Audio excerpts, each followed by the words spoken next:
I grew up on the farm.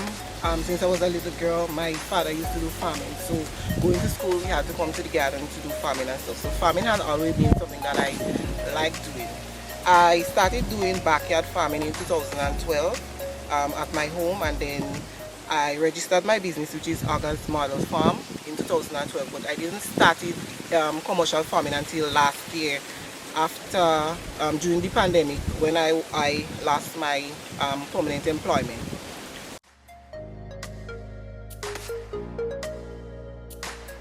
I chose to do agriculture or farming because I believe that food is something that is always needed. So um, there will always be sales, there will always be something that I can do to help a family or to help myself, because I don't only farm for commercial use but also for home use. When I started commercial farming, I realized that backyard gardening and commercial farming is on two different levels. So I needed to improve my knowledge about the farming, pests, diseases, how to be able to do large production crops.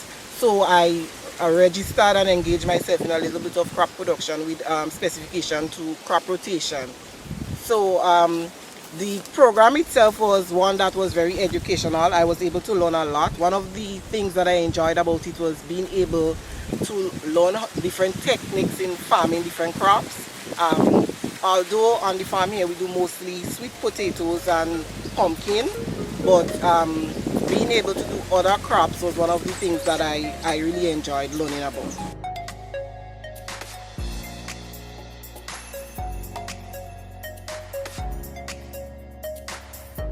We also do cabbages, we do corn, peppers, okra, but only in small amounts. We believe in specialization, so we want to have something that vendors would know that they could always get from us, which is sweet potato. So if you look around, you would notice that most of the land is cultivated in sweet potato, because that is where our main focus would be.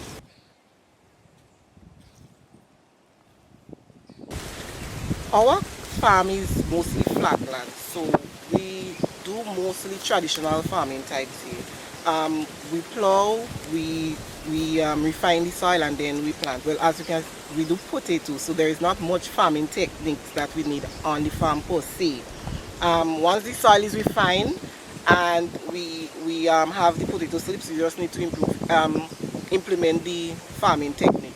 However, we plant potato a little different to how other people would normally plant it, and I may not be able to describe the method in which we do it very efficiently, but it was learned by the owner of the farm, who is John Aga Descent.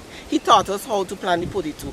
Most people would plant potato about 2 inches. We do it the arm's length, about a foot, arm's length. So we put about 4 to 5 joints underneath the ground. So when you dig in, most of the time you get about 15 potato in a graft. So one bed of potato for us is normally in excess of 100 pounds.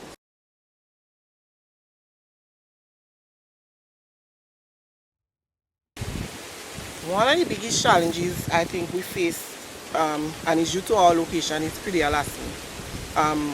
Persons would come into the land and harvest stuff, and at times it gets to you because you're coming here expecting to have harvest, and when you reach it's not here. I remember my very first crop of corn on this compound here, the majority of it was stolen by thieves. And when I came, I remember telling somebody that I had corn for sale. And when I came here to harvest the corn, the gentleman said to me, "But you tell me you have corn and I come here and like you break out all your corn already?" And there was about a half acre of corn, and there was only 4 rows on the perimeter of the corn that was left. Everything on the inside of the corn was already harvested. For me, that was a big loss. It was a little bit discouraging. I went home that day depressed, I would say, very depressed. But I got up the next day and I said, you know what, I can't let that stop me. I am farming for a reason, not just because it is my livelihood and because I have a family to provide for, but because I love what I do. Another one of the issues is marketing. So for farmers like me who plant large quantity of goods, when there is a glut on the market, we don't have sales for our products.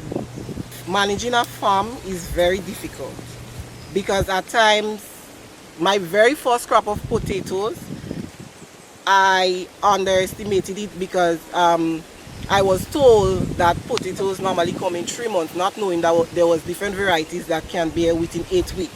So for my very first crop of potatoes, there was a big loss because the majority of it stayed in the ground a bit too long, so they rotten, and then there was a lot of rain at that time. It was a little bit discouraging, but that didn't hinder me. I just went on to prepare and plant a bigger field per se. It is difficult to manage because we do most of the work here traditionally. We don't use plenty chemicals because we believe in providing healthy and safe products for our customers. So most of the work is done traditionally. We weed by the hand. We use only environmentally safe pesticides and insecticides, and marketing is one of the most difficult things that I have seen. Going out there, representing yourself and being able to get persons to purchase from you is a very, very difficult task. Sometimes persons may look at it and think that, oh, you're farming and you're going to get it sell. But sometimes, because of the amount you're planting, you have to go beyond just the street vendors. So you have to sell to supermarkets and businesses, and most of them at times have their own suppliers. So it's trying to get them to take you on as a client as well. That is the difficult part. For me, it has not been really, it has not been an easy task. It has been challenging, but I was able to be able to supply Handels and Associate and also Foodland Market Square for sweet potatoes. So I do have market outside of the street vendors and the small vendors and then the persons who make the potato pudding, they have been one of my biggest supporters, and I would like to thank them for the continuous support week after week, come in and buy. I really appreciate the support from you guys. Yeah. Where do you want to see yourself in the future in terms of farming? Access to land is one of the things that has been a challenge for young people in Grenada. Persons may say we want to see more farmers, but how can we have more farmers if we do not have access to property so that we'll be able to farm? Where I'm at currently is not my personal land. I have been given access to it by the owner of the land, so I am here for a while. Something could happen to him and his family members could say that I have to leave. When that happens, I don't know where I'll be. But what I would like to say is that I enjoy farming. I would like to see myself in the next 5 or 10 years expanding, probably having my own property to be able to say that this is mine. I want to go into a bit of agro-tourism, where I have tourists come and visit the land to see the different techniques that we use, different things that we do on a day-to-day basis. I want to be able to provide tours to schools as well, where they could come in. That way we could help to regenerate interest in agriculture. So in the next 5 to 10 years, I would like to see myself expanding. I would like to see my name as a brand on the market. I would like to be able to say that I have at least 20 or 30 persons employed with me, creating or distributing healthy foods to the people of Grenada, Caribbean. Advice to young people interested in getting into agriculture. If I had to advise a young person who might be interested in getting into agriculture, I would say to them, if that is your dream, if that's your passion, and you have access to land or can find access to land, go ahead and do it. Even if it's just using backyard farming to start, you always have to start somewhere.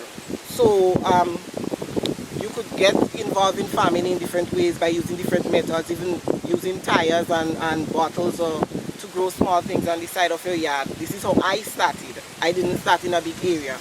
It might be difficult, it comes with challenges, and sometimes I say that if I had started in 2012, when my interest for agriculture just generated, I probably would have failed because I did not have the patience nor the understanding that I now have of farming and the drive to keep going.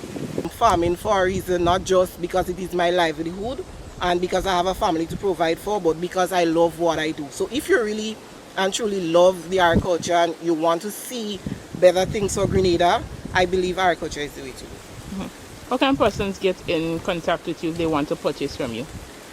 My contact number is 534-8352, or I can be reached on Facebook. My Facebook name is Claire Jonna Dillion. We also have a Facebook page, Aga's Model Farm, so I can be contacted through any of these mediums. Also talk about you selling them, right? Yeah. We also vend in Grenville from next week, Saturday. We would be inside the market, and we're also outside in front of Mayfair, that is opposite the Grenville car park. So we'll have 2 locations in Grenville from next week. We also do a little bit of inter-island trading between Grenada and Carriacou and Petit-Martinique. So if you're in Carriacou and you're looking for goods in Grenada, you can also contact me. I do supply. So if you really and truly love the agriculture and you want to see better things for Grenada, I believe agriculture is the way to go. How can persons get in contact with you if they want to purchase from you? My contact number is 534-8352, or I can be reached on Facebook. My Facebook name is Claire Jonna Dillion. We also have a Facebook page, Aga's Model Farm, so I can be contacted through any of these mediums. Also talk about you selling them, right? Yeah. We also vend in Grenville from next week, Saturday. We would be inside the market, and we're also outside in front of Mayfair, that is opposite the Grenville car park. So we'll have 2 locations in Grenville from next week. We also do a little bit of inter-island trading between Grenada and Carriacou and Petit-Martinique. So if you're in Carriacou and you're looking for goods in Grenada, you can also contact me. I do